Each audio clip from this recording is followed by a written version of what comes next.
Sorry sorry ma'am, আমি বুঝতে পারিনি, আমার খুব ভুল হয়ে গেছে। তুই কি করলি এটা? আরে পায়েল ছেড়ে দে না, কেন এই ছোট লোকদের গায়ে হাত তুলছিস? বেকার বেকার নিজের সম্মানটাই তুই নষ্ট করবি। তোর যে এই ড্রেসটা ও নষ্ট করে দিয়েছে, হয়তো ওর ওটা 1 মাসের স্যালারি। তুই মারলে ও কি তোকে এটা কিনে দিতে পারবে? কখনোই পারবে না। তার থেকে ভালো তোর নিজের সম্মানটা তুই নিজের কাছে রাখ। তুই ঠিকই বলেছিস, ছোট লোকের বাচ্চা। দাঁড়িয়ে দেখছো কি? যাও এখান থেকে। সারা জীবন তো এই ধাবাতে চা আর পকোড়া বিক্রি করেই গেলে। তুমি কি করে জানবে আমাদের সময়ের দাম কতটা? ছোট লোকের বাচ্চা, তুমি কি করে জানবে আমাদের সময়ের দাম কত? আর পকোড়া বিক্রি করেই গেলে।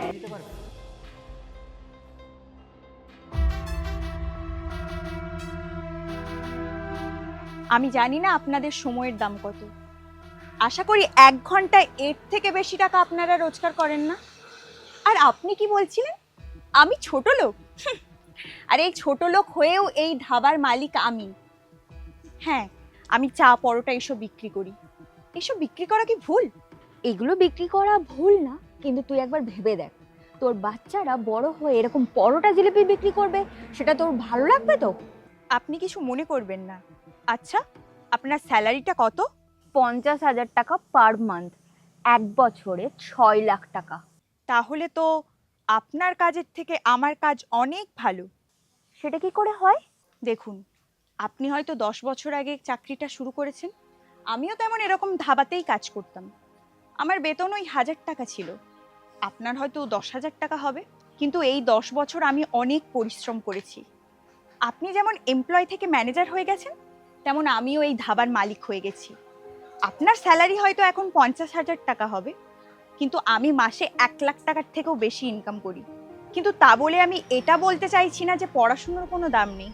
আপনি অনেক পড়াশুনো করেই এই জায়গাতে এসেছেন, কিন্তু এটা ভেবে দেখুন তো, আপনি যে কাজটা করছেন আপনার ছেলে মেয়েদের ভবিষ্যতে কোনো লাভ হবে না। কেন? একবার ভেবে দেখুন, আমি অনেক অল্প পুঁজিতে এই ব্যবসাটা চালু করেছি।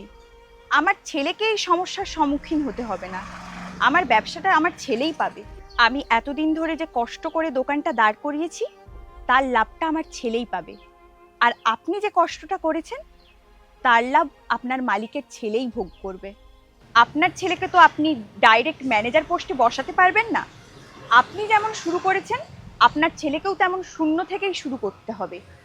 আপনার মতো পোস্টে যেতে খুব বেশি হলে 1 লাখ টাকা ইনকাম করবে, আর আমার ছেলে তখন এই দোকানটাকে রেস্টুরেন্টে কনভার্ট করে দেবে। তাহলে এবার ভেবে দেখুন, কার সময়ের দাম বেশি, আপনার না আমার? আপনি জানেন মাইক্রোসফটের মালিক বিল গেটস কি বলেছেন? উনি ছাড়া ওনার সব বন্ধু পরীক্ষায় পাশ করে গিয়েছিল, কিন্তু উনি ফেল করে গিয়েছিল। আর এখন তারা সবাই তার আন্ডারে কাজ করে, আর তিনি এখন মালিক। কিন্তু আমি এটা বলতে চাইছি না যে চাকরি করা ভুল। আমি একটা কথা বলছি, মনে রাখবেন, যার কাজের প্রতি ভরসা আছে সে চাকরি করে, আর যার নিজের প্রতি ভরসা থাকে সে ব্যবসা করে। আপনাদের চাটা ঠান্ডা হয়ে যাচ্ছে, খেয়ে নিন।